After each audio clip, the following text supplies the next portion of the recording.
Salut les amis, bienvenue dans cette petite vidéo où je vais vous présenter en fait directement plusieurs films, donc ici 6 films que j'ai vus fin d'année dernière, sur lesquels je n'ai pas grand chose à dire, donc je n'ai pas beaucoup de matière pour faire une vidéo de 3 minutes par exemple. Mais dites-moi si ce format vous plaît et j'en ferai d'autres à l'occasion quand je n'ai pas le temps de faire des vidéos plus longues. Donc ici on va voir donc Enola Holmes 2, Senior Year, Ohana ou le trésor caché, et The Noel Diary.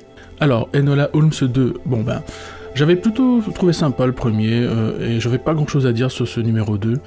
Alors je trouve moins intéressant en fait, au niveau de la mise en scène que le premier, je trouve qu'il y a moins de risques, il y a moins de choses super sympas. Comme le premier, il y avait toute une scène avec des explosions, c'était super sympa. Là c'est un petit peu moins, voilà, le ton est un peu différent.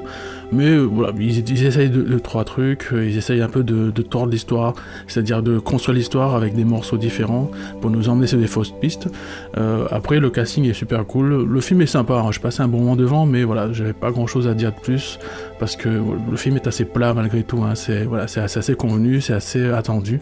Même la grosse révélation de fin, je l'ai senti arriver, donc bon voilà. Donc ça montre un peu que ça laissait pas trop de place au doute. Malgré tout, je serai là s'il y a un numéro 3, parce qu'au final, j'aime bien l'univers, je trouve assez sympa.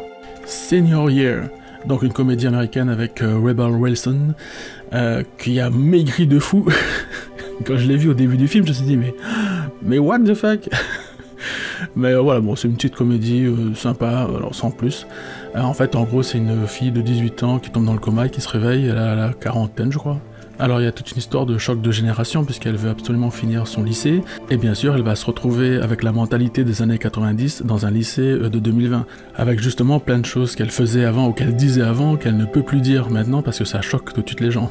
Mais je trouve que le film en fait, il joue un peu avec ça, mais il exploite pas non plus super à fond, mais quand même il y a quelques passages assez marrants, enfin en tout cas j'ai passé un bon moment devant, alors c'est pas la comédie de l'année, mais je trouve que ça a fonctionné bien, il y avait des passages, c'était assez fluide, c'était assez marrant. Après, bon, c'est l'humour à la Rebel Wilson, hein, c'est-à-dire c'est un peu sur le cul, c'est un peu sur des passages un peu dérangeants où elle raconte vraiment des conneries, mais je trouvais que ça fonctionnait bien, c'est le genre de film qui passe bien un dimanche après-midi, quoi. Ohana et le trésor caché. Bon, alors, en gros, c'est un petit film d'aventure pour ados, jeunes adultes, voire même un petit peu pré-ado quand même. Voilà, c'est pas un film qui casse des briques, hein, c'est vraiment le type même Disney Channel film, quoi, en gros. C'est vraiment, c'est traité comme ça, c'est construit comme ça, il y a un petit peu d'aventure, mais c'est vraiment un film carte postale de Hawaï. En fait, ça me fait penser, pour ceux qui se souviennent, pour ceux qui sont nés dans les années 80, ça me fait penser à ce genre d'épisodes de séries. On avait des séries, et il y avait souvent 1 ou 2 épisodes comme ça, qui se passaient dans un autre endroit. En général, c'est des séries américaines, donc ça se passait à Hawaï, et on avait toujours ce côté carte postale de Hawaï, c'est-à-dire qu'on allait faire 2 épisodes avec une petite intrigue sur place, mais on allait montrer en gros plein de passages de Hawaï, un peu le folklore sur place, les croyances, les divinités, et il y avait toujours ce gars qui était souvent un guide, qui ne pouvait pas lâcher 2 phrases sans mettre un petit mot d'hawaïen dedans. Et c'est un peu comme en France. En France aussi, on a eu des séries qui se passaient en France, mais puis à un moment donné, il y avait 2-3 épisodes qui se passaient, je sais pas moi, en Guadeloupe, aux Antilles, à La Réunion, et c'était pareil, quoi. C'était vraiment la carte postale. Il y avait toujours un mec, voilà, par exemple, à La Réunion, il y a toujours un mec qui pouvait pas parler sans lâcher 2 mots de créole dedans. Bon, après, je comprends, hein, l'idée, c'était faire découvrir l'endroit aux gens qui ne connaissent pas, et l'idée est vraiment là. Ça me gêne pas du tout, mais c'est vrai que ça faisait un peu caricatural par moment, quoi. Donc pour ce Ohana, c'est vraiment la même chose. Après, le film est sympa, je pense que pour des enfants, voilà, à partir de 10-12 ans jusqu'à jeune adulte, je pense que ça leur plaira bien. C'est un petit film d'aventure assez sympa, il y a des 3 petits passages assez cool quand même. Mais voilà, dans l'ensemble, j'ai passé un bon moment devant sans être l'extase, hein, puisque on voit toutes les ficelles, on voit comment ça va se finir en gros. The Noel Diary. Donc un film avec Justin Hartley, hein, le gars de This Is Us, hein, Kevin de This Is Us. Bon, alors en fait ce film...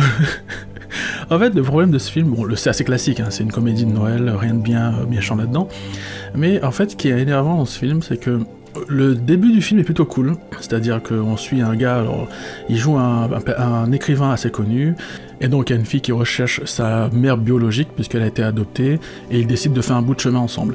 Donc tout le début du film est plutôt cool, je veux dire les 3/4 du film, voire même les 4/5 du film sont plutôt chouettes. Et puis on a toujours ce passage dans toutes les comédies romantiques, il y a toujours un moment où il y a un stress entre les deux, souvent avant la fin, c'est-à-dire vers 20 minutes avant la fin, il y a un stress et on se dit merde, est-ce qu'ils vont être ensemble ou pas? Bon, en général ils sont ensemble, hein, faut pas déconner, c'est quand même une comédie romantique, même s'il y a quelques films qui prennent quand même quelques risques, hein, mais voilà. Et ici, le problème c'est que ce moment doit avoir un sens par rapport à l'histoire, c'est-à-dire qu'en général dans ces genres de comédies, on va installer justement une intrigue par rapport à ça. Souvent c'est un mensonge, voilà, un des personnages qui veut pas avouer quelque chose à l'autre de peur de perdre la personne, ou alors quelque chose que la personne n'assume pas, je sais pas, par exemple c'est quelqu'un qui est pauvre et qui tombe amoureux d'une fille riche, et ben il a peur en fait qu'elle découvre qu'il est pauvre. Et donc on installe ça au début de l'histoire, comme ça à un moment donné on sait qu'elle va apprendre qu'il est pauvre et que ça va créer un stress entre eux, quoi. Mais le problème c'est que dans ce The Noel Diary là, et ben ce moment arrive vraiment, c'est bricolé à fond la caisse, quoi. On a l'impression que le gars qui a écrit l'histoire, il savait pas trop comment installer justement ce moment de stress, et il a fait ça vraiment en sagouin, quoi. Ça ressemble à rien du tout, parce que rien n'est installé avant, et quand le truc arrive, on comprend pas, on se dit mais pourquoi ils font ça, c'est débile. Et encore pire, la fin est même super nulle. Quand la fin arrive, on se dit mais les gars, sérieux quoi, c'est nul, c'est quoi cette fin de merde? Bon voilà, donc en gros, bon, le film est très sympa pour les 4/5, mais vraiment la fin, c'est bricolé à fond, on sent bien que les mecs, fallait mettre ces passages là, mais ils savaient pas comment faire, ils ont fait ça vraiment à l'arrache, à la truelle, et ça ressemble à rien du tout. Voilà, merci beaucoup d'avoir suivi cette vidéo, et dites-moi un peu ce que vous pensez de ce format, est-ce que ça vous intéresse? Parce que si c'est le cas, j'en ferai d'autres sur effectivement les films que je vois, et sur lesquels j'ai pas grand chose à dire, quoi. Voilà, merci beaucoup, et rendez-vous à la prochaine vidéo.